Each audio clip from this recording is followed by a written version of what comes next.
ఇండియాలోనే #1 varicose veins hospital Avis vascular centre. నమస్తే అమ్మా. నమస్తే అమ్మా. అమ్మా, మనము ఉదయం లేవగానే ఎలాంటి దైవనామ స్మరణ చేసుకుంటూ లేవాలి? ఆ రోజంతా చక్కగా జరగాలి, సక్సెస్ఫుల్గా మనం అనుకున్నవన్నీ జరగాలి, అంతా మంచిగా ఉండాలి, మనం బాగుండాలి, పిల్లలు బాగుండాలి, ఇంట్లో వారంతా బాగుండాలని కోరుకుంటాం సహజంగా కదా. దీనికి సంబంధించి ప్రత్యేకమైన నియమాలు ఏమన్నా చెప్పడం జరిగిందా ఉదయం లేవగానే? అలానే రాత్రి పడుకునేటప్పుడు కూడా ఎలాంటి దైవనామ స్మరణ చేస్తూ పడుకోవాలి? అంటే పెద్దవాళ్ళతో పాటు పిల్లలకు కూడాను. లేచేటప్పుడు అందరూ కూడా మెళుకు రాగానే మంచం మించి దూకకూడదు, కింద పడుకున్నా టప్పుని లేవకూడదు. ఏం చెయ్యాలి? ఎడం పక్కకి తిరగాలి. అసలు ఎడం పక్కే పడుకుంటే మంచిది, కానీ ఎక్కువసేపు పడుకోలేం కదా, మళ్ళీ అటు ఇటు తిరుగుతాము. తెచ్చి నెమ్మదిగా కాళ్ళు ముడుచుకొని లేస్తాం. అంతకన్నా కాళ్ళు ముడుచుకోకుండా లేవలేం కూడా. అది లేచిన తర్వాత వెంటనే కిందకి దిగకూడదు. మంచం మీదే కూర్చుని కళ్ళు తెరవకుండా 2 చేతులు ఇలా అనుకుని కళ్ళ దగ్గర పెట్టుకుని నెమ్మదిగా ఒక శ్లోకం చదువుకుని అప్పుడు తర్వాత చేతులు చూసుకుని లేవాలి. కరాగ్రే వసతే లక్ష్మి, కరమధ్యే సరస్వతి, కరమూలేతు గౌరీ, ప్రాభాతే కరదర్శనం అని చెప్పి ఉదయమే నా చేతులు చూసుకుంటున్నాను. కరాగ్రే వసతే లక్ష్మి, చేతి పైభాగంలో లక్ష్మి ఉంటుంది, మధ్యలో సరస్వతి ఉంటుంది, కింద గౌరీ ఉంటుంది. అదే కదా.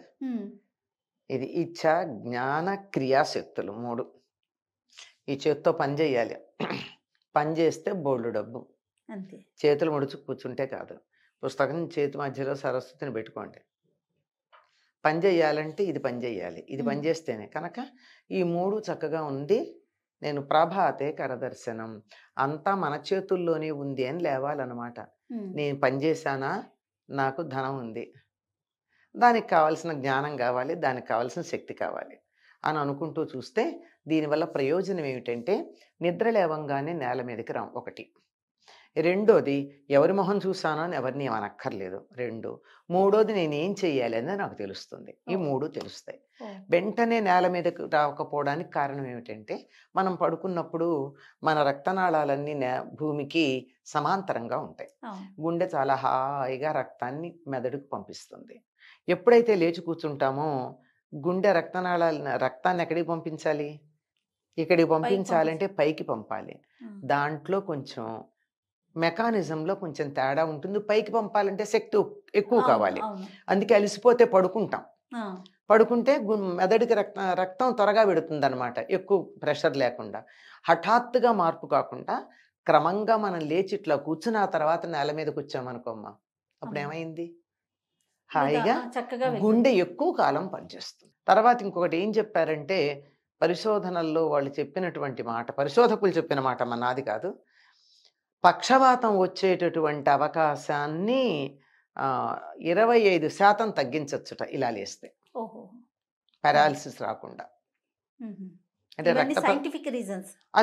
సైన్స్ వాళ్ళు చేసినటువంటి సర్వేలో చెప్పినటువంటి మాట. ఇది మనకే తెలుస్తోంది కదా, మా రక్తం ఇక్కడ భూమికి సమాంతరంగా ప్రసరిస్తోంది, ఇక్కడ పైకి ప్రసరిస్తుంది. గుండె ఇక్కడికి పంపడానికి ఇలా పంపడానికి తేడా ఉంది కదా. ఇది అయ్యేటప్పటికి ఎంతసేపు పడుతుందమ్మా? గట్టిగా 30-35 సెకండ్ల కన్నా ఎక్కువ పట్టదు. అది చాలా ప్రధానం. అంటే లేవంగానే కాకుండా ఇంకా తర్వాత ఇంకొకటి ఈ మధ్యలో చేసినటువంటి పరిశోధనలు పాశ్చాత్య దేశాల్లో చేసింది. చాలా వరకు హార్ట్ అటాక్స్ వచ్చి చనిపోయేది పొద్దునే ఎందుకు జరుగుతాయి హార్ట్ అటాక్స్ ఓల్డ్ ఏజ్ పీపుల్లో అని వాళ్ళు పరిశోధన చేసి చెప్పింది. ఎర్లీ అవర్స్లో జరుగుతాయి. ఎందుకు జరుగుతాయంటే వాళ్ళు నిద్ర లేవంగానే మంచం మించి టక్కన టాయిలెట్కి వెళ్ళడానికో దేనికో పెడతారట. ఎక్కువగా బాత్రూమ్స్లోనూ జరుగుతూ ఉంటాయి. ఎందుకు అంటే లేవంగానే పెడతారు. దాంతో ఈ పంపింగ్లో తేడా వచ్చి హార్ట్ అటాక్ వస్తుంది. అంచేత వృద్ధులు మరీ గుర్తుపెట్టుకోవాల్సింది ఏంటంటే అప్పటికప్పుడు వచ్చే యాక్సిడెంట్ని తప్పించుకోవడానికి నిద్ర లేవంగానే పరిగెత్తద్దు. పిల్లలు కూడా చిన్నతనం నుంచి లేవంగానే ఇది చేసినట్టయితే ఒకటి ఇటు ఆరోగ్యము ఉంటుంది, అటు ఇతరులని తిట్టడం ఉండదు, మూడోది తన కర్తవ్యం తనకి తెలుస్తుంది. అద్భుతం. ఇదమ్మా మనకి పెద్దలు చెప్పినటువంటి పద్ధతి. అయ్యాక కాలు నేల మీద పెట్టేటప్పుడు భూదేవికి నమస్కరించుకొని లేవు. పెట్టమంటారు. ఉమ్, సముద్రవసనే దేవి పర్వతస్తన మండలే విష్ణుపత్ని నమస్తుభ్యం పాదస్పర్శం క్షమస్వమే అని భూదేవికి నమస్కారం చేయమన్నారు. ఇలా పడుకున్న వాళ్ళం ఇలా కూర్చున్నాం. ఇలా కూర్చున్న తర్వాత లేచి భూమికి ఇలా నమస్కారం చేసి లేచాం. ఏమైంది? శరీరం మన అదుపులోకి వచ్చేసింది. అంతే. దాంతోపాటుగా భూమి మీద నేను కాలు పెడుతున్నాను, భూదేవి పట్ల మనకు ఒక రకమైనటువంటి గౌరవం. ఒక్కసారి ఇలా రోజు ఇది చదవడం మొదలు పెడితే ఏదో ఒక్కరోజన్నా ఇందులో ఉన్న అర్థం మన బుర్రకెక్కదా? ఖచ్చితంగా. ఒక్కరోజు జీవితంలో అంతేగా. ఉమ్, ఊహ తెలిసినప్పటి నుంచి 5 ఏళ్ల 3 ఏళ్ల నుంచి చదువుతూ ఉంటే 50 ఏళ్ల లోపల ఎప్పుడో ఒకప్పుడు దీని అర్థం మన మనసుకు రాదా? వస్తే భూమిని పాడు, భూ కబ్జాలు చెయ్యం, ఉమ్, భూమిని తవ్వి పాడు చెయ్యం, ఇబ్బంది పెట్టం. ఉమ్, ఇప్పుడు ఇన్ని రకాలైనటువంటి భూకంపాలు వస్తున్నాయంటే భూమిని మనం బాధ పెట్టే కదా వస్తున్నాయి. అవునమ్మా, ఎంత ఇబ్బంది పెడుతున్నాం. ఎంత ఇబ్బంది పెడుతున్నాం. అవన్నీ చేయకుండా ఉండడం జరుగుతుంది గనక ఇది ఒకటి చెప్తారు, తప్పనిసరిగా నిద్ర లేచేప్పుడు ఇది చెయ్యాలని మనకి పెద్దలు చెప్పినటువంటి మాటమ్మా. మరి రాత్రి పడుకునే ముందమ్మా? పడుకునే ముందు భోజనం చేసిన తర్వాత, అంటే ప్రధానంగా హెవీగా మనం తినడం అయిపోయిన తర్వాత కనీసం 3 గంటలు అన్నారు. ఈ రోజుల్లో 3 గంటలు కుదరట్లేదు, కానీ కనీసం గంటన్న వ్యవధానం ఉండాలి. ఉన్నాక పడుకోబోయే ముందు కాళ్ళు చేతులు కడుక్కోమని చెప్తారు.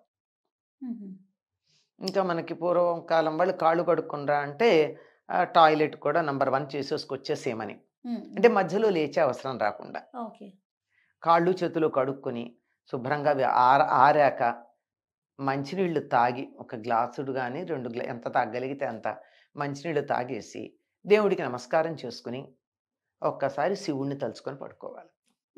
శివుడు లయకారుడు కదా, అంచేత మనకుండే లయం ప్రతిరోజు మన లయం నిద్రే. మన పంచేంద్రియాలు, మనస్సు అన్నీ కూడా లోపల లయమైపోతాయి కదా. అందుకని దానికి లయకారుడు శివుడే గనక శివుడికి ఒకసారి నమస్కారం చూసుకుని ఎన్ని రకాలు ఉన్నాయి, ఎన్నో పీడకలు రాకుండా బోళ్ళు శ్లోకాలు ఏదో ఒకటి దైవ ధ్యానం చేస్తూ గనక పడుకున్నట్టయితే బాగుంటుంది ఆరోగ్యానికి. అంతేగాని సీరియల్స్ చూస్తూ ఘోరాలు నేరాలు చూస్తూ పడుకుంటే అవే కల్లోకి వస్తాయి, పీడకలు వస్తాయి. 2 గంటల వ్యవధానం ఇచ్చి తిన్నాక 2 గంటల వ్యవధానం ఇస్తే పీడకలాలు రావు చాలా వరకు. అందులోని ఇంకేదన్నా మనం మానసికంగా ఏదైనా ఒత్తిడి అది ఉన్నట్టయితే దైవ ధ్యానం చేసుకుంటూ ఉంటే కూడా ప్రశాంతంగా నిద్రపడుతుంది. కనుక ఈ నియమాలు పాటించమని చెప్పారు మనకి పెద్దలు. రైట్ అమ్మా. నమస్తే. నమస్తే అమ్మా.